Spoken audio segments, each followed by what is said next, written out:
Living in the desert, we don't see a lot of rain, but when it does rain, it can come quickly. This past July, areas of Henderson and West Las Vegas were hit with a significant amount of rain. While experts considered this a relatively minor storm, motorists were taken by surprise as they cautiously navigated the water-soaked streets.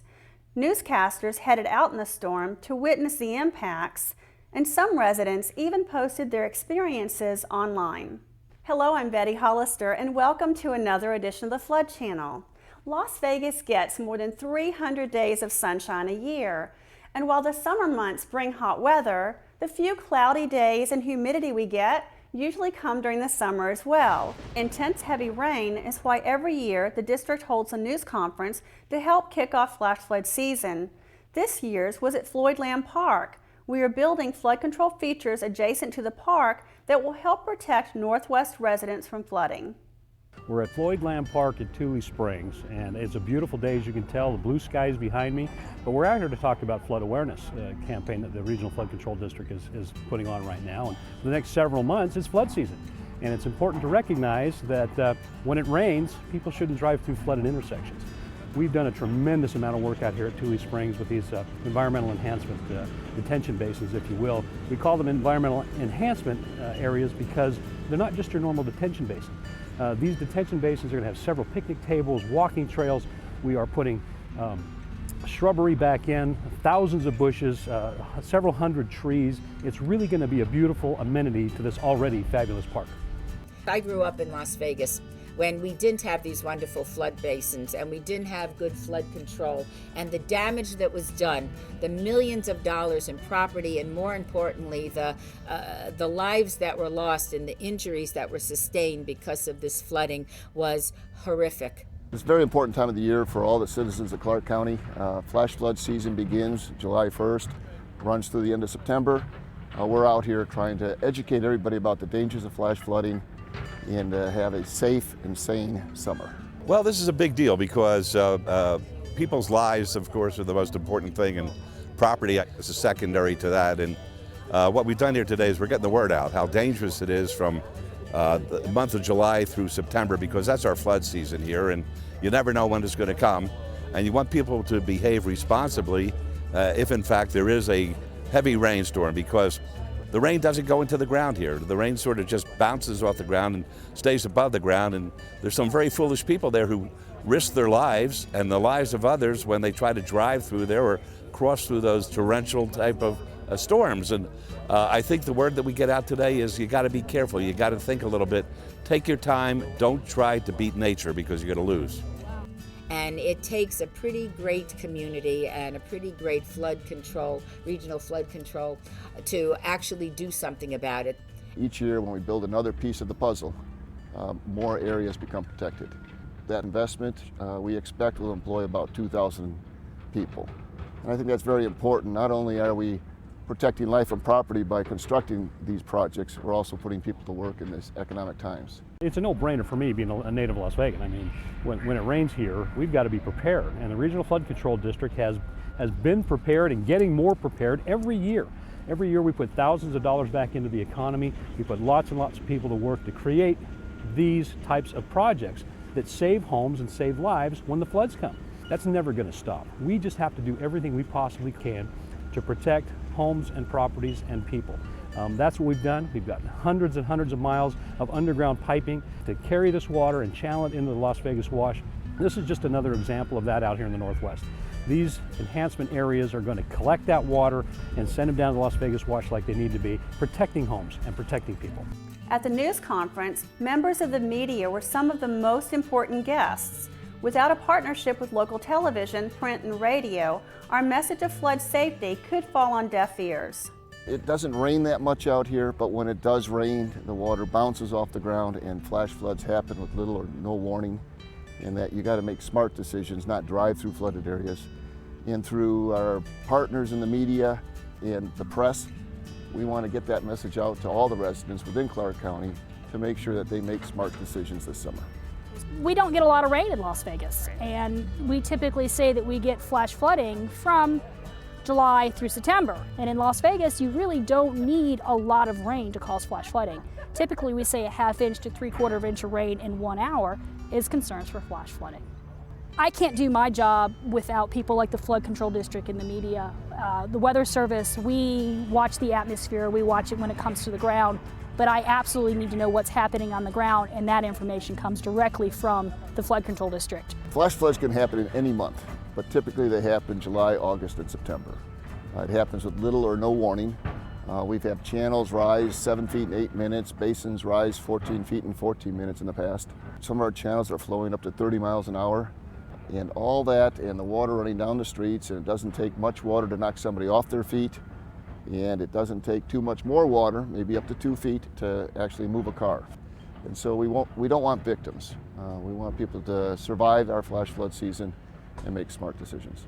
What a difference it is from the way it was when I first got here. I'll never forget, my wife was working over at Caesar's Palace at the time, and there was this terrible flood that took place, and the cars actually were floating around in the parking lot, just banging into one another. And when I was first elected the mayor, I had a 100-year flood within 10 days of being sworn in, and we lost some lives at that point in time. And that's when I got on the flood district board, and I realized that money could cure those evils.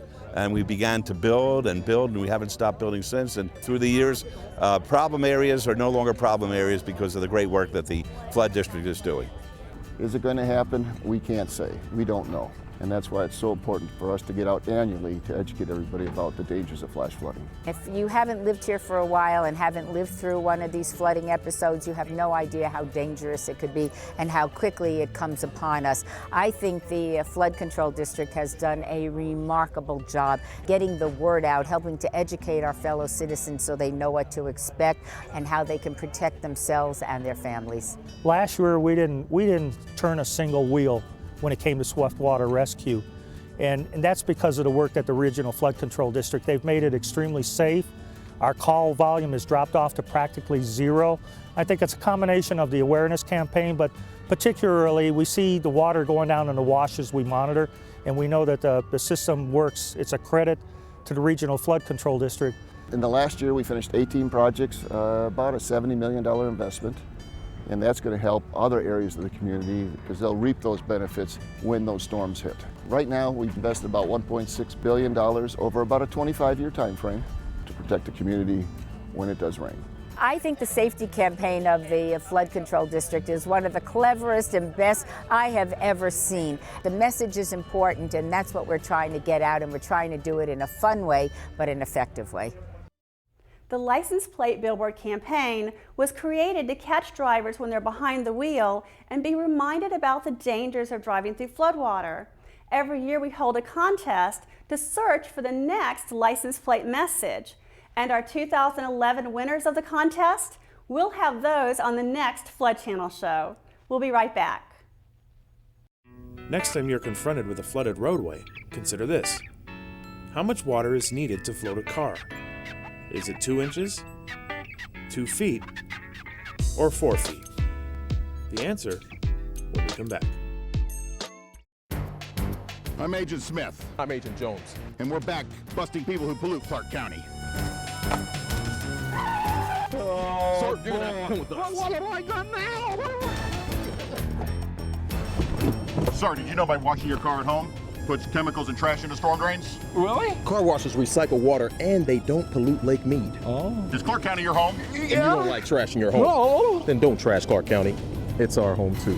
Okay.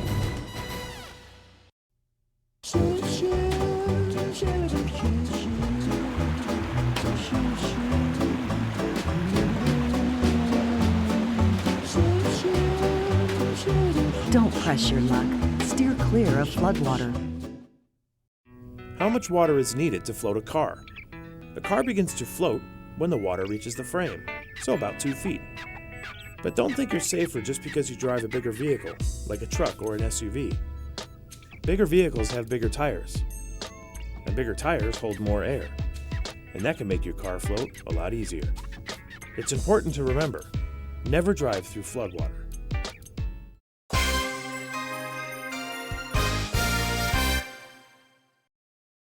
During the summer months, flash flooding can be a problem all throughout the county.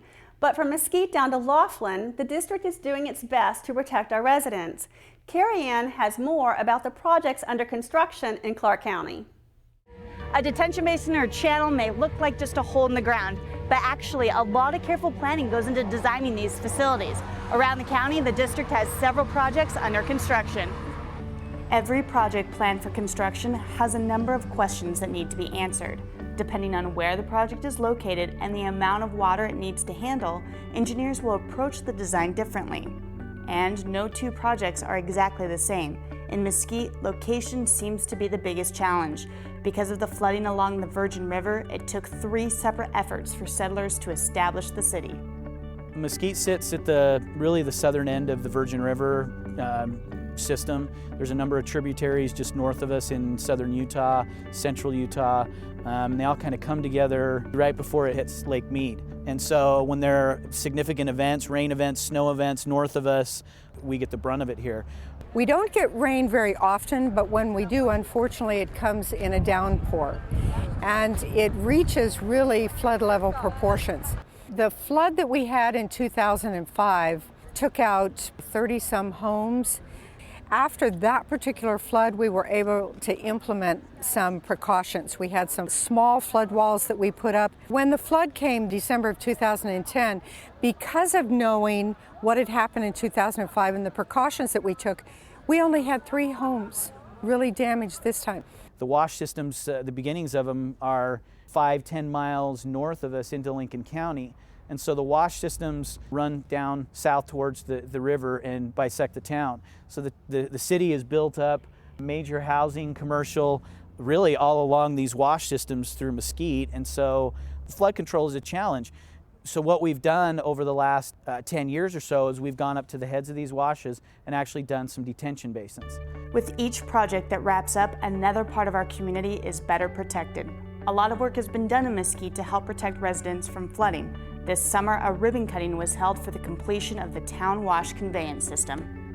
I think that the citizens of Mesquite dealt with the construction very well because they knew the positive impact having this project completed, because they had dealt with the negative impacts for the entire time Mesquite's been here. I was really pleased to see so many people show up for the ribbon cutting. I think people are beginning to learn how valuable projects like this are.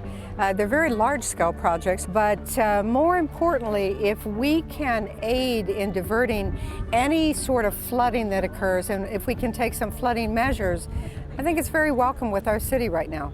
Around the county, the district has a number of projects under construction, including several that will be wrapping up in the coming months.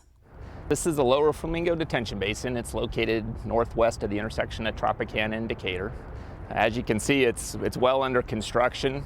We anticipate construction to wrap up on this project in June of next year, but most of the flood control components of the facility have already been completed. This is a multi-use facility. It's going to be a detention basin, so we're capturing flows from Flamingo Wash and the North Fork of the Flamingo Wash at this one location. We're detaining the flow and then releasing it at a controlled flow rate downstream. But in addition to the flood control, there's also going to be a park located here. There'll be ball fields inside the detention basin and passive use park amenities around the top of the detention basin. As water rises up, water can flow over the ball fields that you're playing on during a 100-year storm event. So it's important to remember that if water's rising up while you're playing soccer, you gotta recognize the fact that this is a flood control facility and exit the park and go up to higher ground and just respect the flood control aspect of the facility. The flows that are in Flamingo Wash actually leave this site. They go down through the urban core of Las Vegas. They actually cross the Strip. They go through Caesar's Palace and through the Imperial Palace and continue on down to Las Vegas Wash and out to Lake Mead. You've probably seen on news reports and what have you when it is raining in the Flamingo watershed or in the Flamingo area, the wash actually passes through the parking garage of the Imperial Palace, and you can see the flows actually coming right out of the parking garage and dropping into a big grate that takes it underground downstream. A lot of those facilities were built many years ago and may not have the capacity they need to convey those flows. This detention basin will reduce those flows and make those facilities much more reliable, much more dependable, and much more predictable.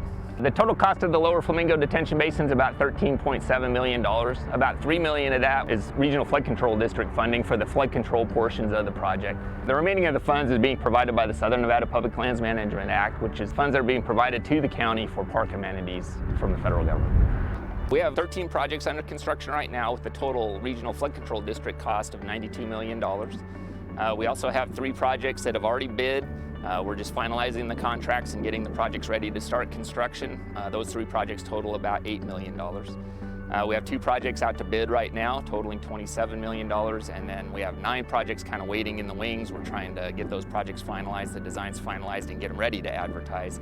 And the total dollar amount's about $36 million. So that's 27 projects totaling about $163 million that are in some stage of construction, either out to construction or getting ready to start.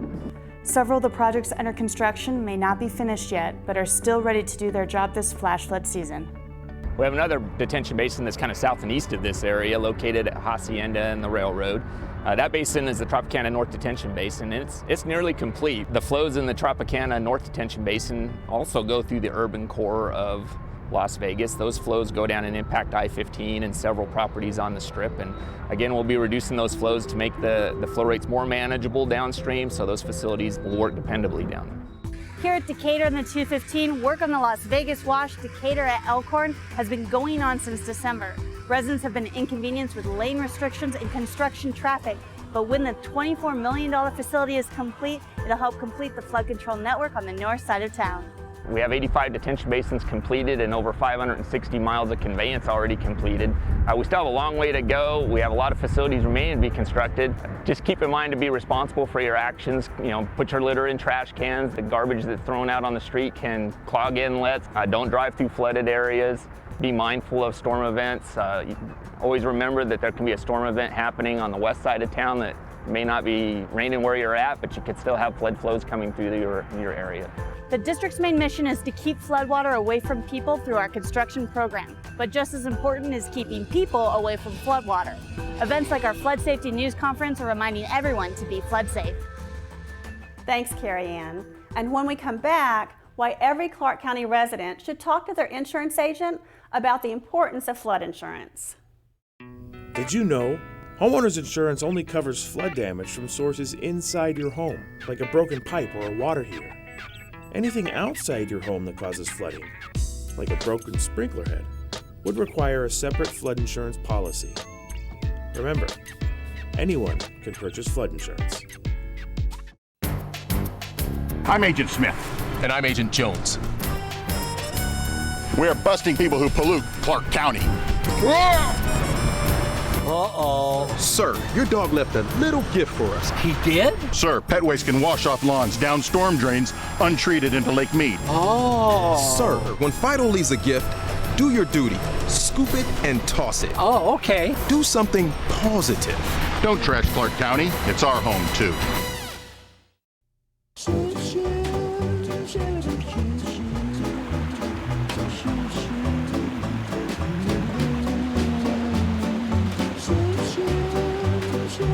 Don't press your luck. Steer clear of floodwater. I want to show you some pictures your parents probably wouldn't want you to see. Pictures of parents making big mistakes. Here's someone's dad doing something foolish. He's actually trying to drive through a flooded street. Here's another. And another. Every summer we get flash floods, and every summer the same thing happens. And hey, if all this water can do this to a car, imagine what it'd do to a kid. Look, don't be foolish. Flash floods kill. Tell your parents. A reminder from the Clark County Regional Flood Control District.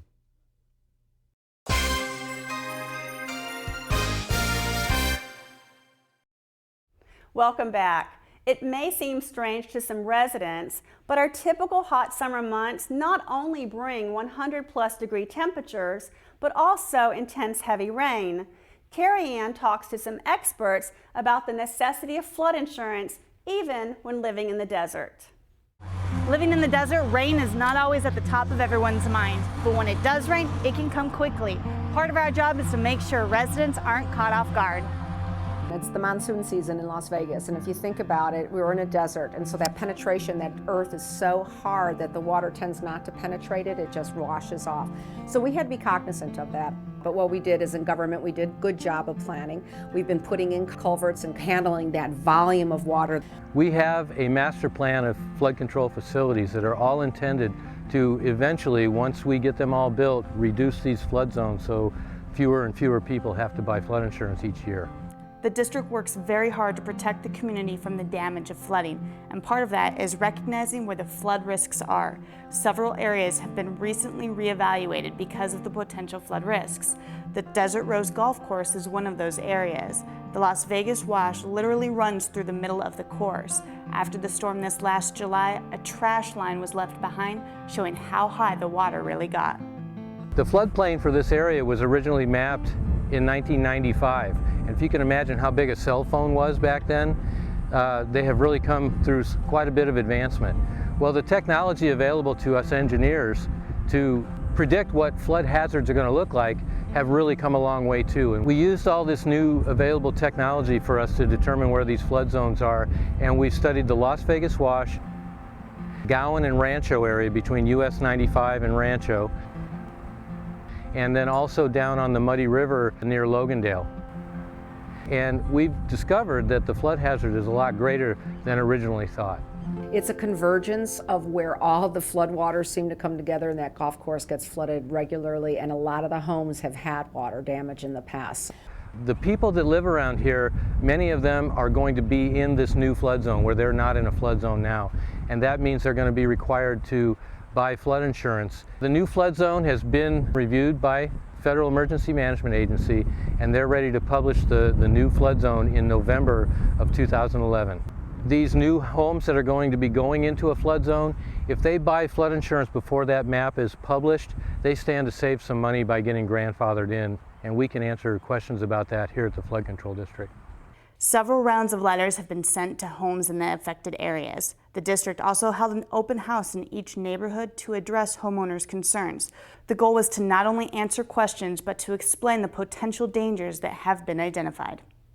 Basically, we started this last year, and I worked with Gail Frazier from Flood Control District, and we actually put it in my email newsletter. We also then did the subsequent mailing out to everybody.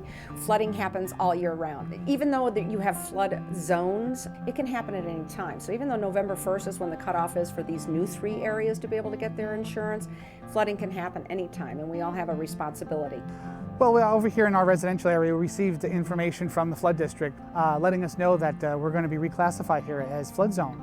And after experiencing the floods in '99, I of course acted immediately and got with my insurance agent and got flood insurance on my home. Receiving that notification from the flood district, it was a great peace of mind to know that the flood district is looking out for the residents and letting us know that these classifications are changing and that we need to be protected by insurance to make sure that we're not in harm's way when the situation does arise. The big advantage getting it now, of course, is getting it at the non-required flood zone rates as opposed to when we're officially a flood zone and the rates are going to be up to 10 times the amount they are now. So it's just it was a great idea to get in now and be protected.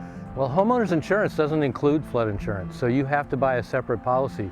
Now, the flood insurance is federally subsidized, so the rates are kept as low as possible. I think a lot of times people think that flood insurance policies are really, really expensive. If you don't live in a flood zone, you can purchase a flood policy depending on the amount of coverage you need and whether or not you desire contents coverage. It can be just a few $100s a year, $200, $300, $400, $500 a year. If you're in a flood zone, it's going to cost sometimes 3 to 5 times that much. It is completely a myth that you cannot buy flood insurance if you own a home because you don't live in a flood zone. If you live in a flood zone and you have a mortgage, typically you're going to be forced to buy flood insurance. If you don't live in a flood zone, your mortgage company won't say a word about it typically, but you should have that discussion with your insurance agent, try and get some facts and some information and determine what your potential risk is to have some sort of a flood at your property. And if you want to buy flood insurance, you can. If you're thinking about buying flood insurance, there's several factors you should consider. Is your home located at the bottom of the hill? Does your backyard have proper drainage? Is there a storm drain or inlet located near your home that could get blocked with trash and cause flooding in the area? You know, the reality is that when we do have the rains and we have the storms coming through, that You know, people start thinking about it. You know, when it's dry out and it's August, you know, out of sight, out of mind. Today when it's raining, people are thinking, perhaps I need to get this. And the reality is, you can buy the flood policy, but you're not going to have any coverage for at least 30 days. Once you buy the flood policy, there's a 30-day waiting period where there is going to be no coverage afforded for any storm that happens within that 30 days. So you need to buy it before you need it. Nobody wants to buy more insurance. Let's face it, it's not something we enjoy buying. It becomes sometimes a necessary evil. The same thing is with our home insurance. We have to buy home insurance if we have a mortgage. We do that not only to protect the mortgage company, but we want to protect ourselves, because if that house burns down to the ground, we want to make sure we have someplace to live in tomorrow. Flood insurance is one of those, perhaps for a lot of us, a necessary evil. The idea of what can happen if you become displaced by a flood and you have no coverage, what do you do? Even if you can go out and get the low interest federal assistance, typically it's through low-cost loan assistance programs. And that's exactly what they are. They're loans. You're going to have to borrow money to rebuild your home, to repair your home, to fix your home, and you're going to have to pay it back. And once you get the money, how long does it take to get someone in there and start working on the house? And if you don't have money to do that ahead of time, how much more damage is done by letting that water sit there until someone can get in there? Nobody wants to do it, but if you spend a few $100s a year, you guarantee that if something does happen, you don't have to worry about it. According to FEMA, 20% of flood claims are made by owners of homes outside of a flood zone. Other statistics show that you're 9 times more likely to experience a flood than a fire in the course of a 30-year mortgage. Thanks, Carrie Ann. We've said it before and we'll say it again. Anyone can buy flood insurance regardless of whether you live in a high-risk flood zone or not. And that's going to do it for this edition of the Flood Channel. Remember to log on to our website at regionalflood.org with your questions and comments. You can also find us on Facebook. For all of us here at the Flood Channel, I'm Betty Hollister, and remember to always be flood safe. But before we go, we'd like to say a big thank you to a couple of flood control board members who are leaving us. Former Las Vegas City Mayor Oscar Goodman and former Mesquite Councilman David Bennett, who have served on our board for several years. We appreciate all their hard work and dedication to supporting flood control. It's a very coveted honor to be part of the flood district. It's a sought-after position on the part of elected officials. I'd love to be a part of it. I mean, I'm very proud of what the flood district has done. I've been on the flood control board since 2007, and since then it's been a lot more of an education, learning exactly how you do this. I've had a wonderful time being the mayor. Enjoyed every single day, don't have one regret. Got up every morning and couldn't wait to have a good time, and I did it my way. Of course I'm going to miss it. How can you not miss having a good time every single day?